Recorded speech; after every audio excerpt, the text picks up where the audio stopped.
Hello, welcome to Not Dead Yet's weekly waffle. I'm Dan. I'm Lee. Hey. We're just going to have a quick chat about what we've been doing this week. Yeah. What have you been doing this week, Lee? Lee's turned up at my flat in a somewhat sorry state after last night. Dan won't let me wear my sunglasses. Yeah, he wants to wear mirrored sunglasses. I don't think it's cool. I just feel my head's going to explode. Yeah, so hopefully we'll catch that on camera if it does happen. You'd be framed. Yeah. So what have you been up to, Lee? I've been working very long hours this week, but it was my first wedding anniversary last weekend. Oh yeah, did you get your poster done? I did. Yeah, how did it turn out? Yeah, it was good. Yeah, it was. You know, I was pleased with it. It was kind of like a rushed thing in the end, but yeah, it's great. I went down to Brighton. Yeah. And though it's Brighton doesn't sound very exotic, I think it kind of.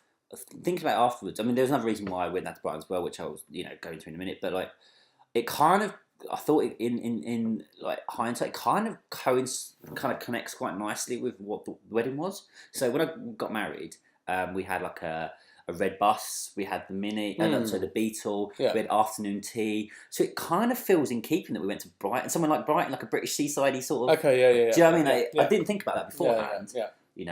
But another reason why we went as well is a friend of mine. He did 100k run from London to Brighton, Jason Lipscomb, and so we waited at the end of the finish line, which is at Brighton, which was a Brighton racetrack, and 100k. I mean, that's like 60 odd miles, isn't it? And that's ridiculous. Yeah. He's never done a marathon. Right. He's never done things like he's trained, obviously. Yeah. But he's not done the runs before as a thing. And so he did it in under 14 hours, which is great. He came out of 300 runners. He came back 52nd. Oh, okay. Wow, that's pretty good. These are people that do this regularly. Do runs, and I was expecting that I would be I wouldn't do it for one anyway. I'd get lost. All of the pack would be gone. He did get lost. Right. He went 2k out. And then I'd be crying because I'd had to run further. Yeah. That's what he did. He got lost, and other people were following him, and he went 2k out, and then had to come back 2k. I think I'd have to stop then. And that was hard. Yeah, no. And so, if I ever was brave, stroke stupid enough to do that, I would cross the line crying. Yeah. Really, I think it's so emotional that I would burst into tears. So, he finished, and he did like 13 hours 45, which is fantastic. And so it was a Saturday evening when he got back, got to the finish line, and saw him, was like, how you feel? He's like, yeah, I feel alright actually. It's like, what? You just don't go and he was just really and a lot of the people that finished in the line were just kind of obviously out of breath, because you run, you walk as well. It's just not like a solid run. Yeah. You have to walk for a third, if not more, half of it maybe. And he was really good spirits. He was like, yeah, that was good. I enjoyed that. Did he get really drunk really quickly? Well, he obviously hadn't eaten. And then we went to because I was like, look, because he said about going out afterwards, and I didn't think he'd be up for it, just because I'd be dead. Yeah, exactly. I couldn't do it. I thought blisters, sore legs, all this sort of stuff. But it was fine, and we went for we kind of went back to his hotel, and then he was like, "Oh, give me half hour to get showered."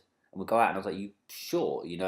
That's an amazing feat, incredible thing you've just done, and it's very punishing." Yeah. So, but we kind of went out, and we went for 2 drinks, and then he kind of just started feeling tired, so we went back. So and the next day, I got another friend that did a marathon a few years ago, and he struggled to walk downstairs for a few days. Right. And I was like, next day, you got to even want to meet up for breakfast, because we had breakfast and we left. Yeah. But he was in good spirits. He was walking like a 90-year-old man. Yeah. That's amazing. Blisters, I'm guessing, are the worst thing. No. Oh, he didn't get any blisters. Oh, right. He must have had those anti-blister socks. He did have some sort of pads on under his feet. Yeah. But so that was exciting. How about you? I have been doing nothing except being ill and being I've got this kind of rubbish virus that's just knocking about 25% off my well-being, which is making me really lethargic. So I basically tried to tidy my living room, and that's taken me a week, because lethargy and tidying, I don't really like tidying anyway. Was it really messy? Yeah, it's quite messy, but I've done stuff like get rid of a lot of stuff, so it doesn't actually look that different. I don't know. It does look a bit tidy. Yeah. I did notice that. But it's getting rid of a load of stuff that I didn't need, and I threw out something like 30 pairs of shoes and trainers and stuff like that, and They weren't in the living room, but I did my bedroom as well. So I cleared out a load of crap from my wardrobes and stuff like that. I need to do that. I want to do another pass of it now.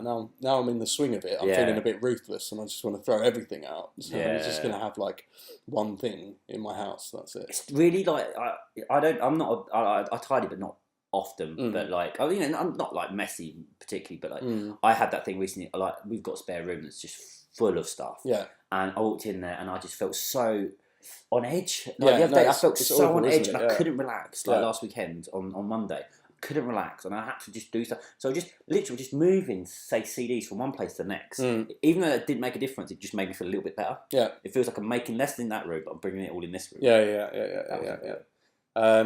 So nothing. I watched the end of. Well, I watched some of the end of the season last weekend. That made me cry quite a bit. Man, I mean, Liverpool just went. It just was such a that was disappointment. terrible. And I think for Steven Gerrard, I mean, he scored, didn't he? But he only scored. He only scored because the guy that was chasing after him pulled his hammy. Like you can see him pull up. Really. And if his hamstring hadn't gone, he would have caught Gerrard. Was it 5 at half time or something like that? Yes, 5-0 down at half time. Yeah. Do you know what? It's just like, I think like us like growing up in the 80s, like most people were Liverpool or Arsenal, and I think Man United fans kind of more came a little bit 90s. maybe, So most fans are Arsenal. So I've always like there's always the Arsenal sort of Liverpool rivalry, but it never really was a rivalry. But I've kind of always quite liked Liverpool. As a team, they've largely played good football. I used to like a lot of the players, particularly in the 90s. Yeah. That whole kind of like Robbie Fowler, McManaman sort of era. Yeah. And so it felt like a couple of years ago. Well, that doesn't happen to Liverpool. Getting beaten like that doesn't happen to Liverpool normally. Well, you've had a couple of bad results towards the end of the season, haven't you? Yeah, but not that. That's not that embarrassing. Against Stoke. Yeah. Like you can kind of more about tolerate that if it is, City, United, Arsenal, Chelsea. Yeah. But Stoke, not really. One of my friends and your friends as well, he put that it was the first set to Stoke. Because that's a tennis score. Yeah, it was. I think it's such a shame because I like Liverpool, and I think when I don't know if I had a conversation with you or someone else. I think when Man United, when Alex Ferguson left United, and it was Mourinho's first season, it was Pellegrini's I think maybe first season as well. There's a big, those big clubs had a big exodus of managers or like new managers, and I think I remember saying to you or someone else, and I was like, this is the moment where Arsenal, Liverpool. This is where one of us can stand up. Yeah, exactly, one of us. I mean, neither of us have particularly done it. Arsenal, have done a bit better, but neither of us really did it. And I think it's with Liverpool. Well, we nearly did it. Yeah, you nearly did it. Yeah. But I just think, I don't know. Like it's just such a you've got to really look at the club. Why you just nosedive at the end of it. Like last few weeks of the season. Yeah, there's a lot of strange stuff going on there. I don't think Steven Gerrard. The endless Steven Gerrard leaving saga helped anybody. No. Other than that, I've been watching. I've been playing loads of video games because I've just not wanted to do anything except lie on the sofa. Some really good ones. Counter Spy. I've been playing Street Fighter 2, which obviously I've been playing since I was about 13. Yeah. But only recently realised that blocking is part of the game. Really? Yeah. So I've been trying to teach myself how to defend in that, and I've been playing Ni no Kuni, which is a Japanese role-playing game, but it's also made by Studio Ghibli. Oh, wow. So it's literally like playing a Studio Ghibli film. It's incredible. That must be amazing. Yeah, it's really, really, really good. Yeah, so really complex though. It seems quite kiddie. Right. But the systems in it are really difficult and really, really complex. So I've been struggling to get to grips with that. But yeah, I'm not doing much else. I think I'm going to go out later and watch the cup final. So, I'll actually be hoping for an Arsenal win. Yeah. What do you reckon? I'm kind of nervous about it. No, I think Arsenal will cruise it. Well, I mean, we could have said that against Hull, which we just about beaten last season. We got beaten by Birmingham before, like in a cup final. And also, don't underestimate Tim Sherwood. Yeah, I know. Ex-Spurs. Yeah, no, that's true. Yeah, and just we should walk it. Yeah, you should walk it. Yeah, Benteke can score against anyone though. And our defence isn't great. And also we've apparently our goals we conceded, about 37% of them have been from headers as well. And that's a problem if you're facing Benteke. Yeah, exactly. He's a big guy. So I'm going to watch that later. Tomorrow, I was meant to be going out for lunch or something with some of my friends from my Japanese class or former Japanese class. But I don't think that's going to happen now. Oh, I did do a skill swap with a friend of mine who's a graphic designer. So I went round to his place and he taught me some Photoshop stuff. Oh, cool. And I taught him some After Effects stuff, and that was really, really useful. It was really good. Oh, cool. I think it's good to do things like that. If you've got, like, if someone you know has got a skill that you would like, and you've got something that they would like to know, to do a trade like that's quite a nice thing to do. Yeah, definitely, it's really cool. So yeah, I did that, and I don't know. Next week I'm really busy, and I'm working late shifts, so I'm not going to be doing much next week. I'm working every day, and I think the earliest I finish is 9 o'clock at night. Yeah, so yeah, I'm not really going to be doing much next week. But next weekend I might go out. I think I need to go out more. I haven't been going out at all. I think I've been ill. Yeah, I've been ill for a couple of weeks and not wanted to do anything. But it does take prior to that, I was going out quite a bit. But yeah, for the last couple of weeks, I just felt so like, ugh, I just don't want to do anything. But now I'm kind of like getting a bit like, oh, I want to go out now. It's nice, isn't it? It's like, yeah, exactly. That's it. Yeah, it makes a difference. Yeah, the weather gets a bit better. So yeah, that's it. I think. I'm going. Well, we'll see. I'm going to Cardiff next weekend, so that could be. We'll see. For what? Going to see the Manic Street Preachers. Never mind. Why would you do that? Because they're one of my favourite bands. But we'll talk about it in that music section. Yeah. Ugh. Yeah. Album swap. No, do not do that. I've listened to Manic Street Preachers albums, some of them. I did actually listen to one once. It was good. I seem to remember listening to one and thinking that was alright. And I really like a James Dean Bradfield song. Anyway. Okay.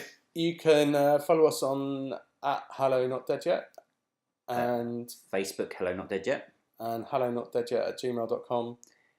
Instagram, Hello Not Dead Yet. Yeah. And Hello Not Dead Yet on Spotify with underscores.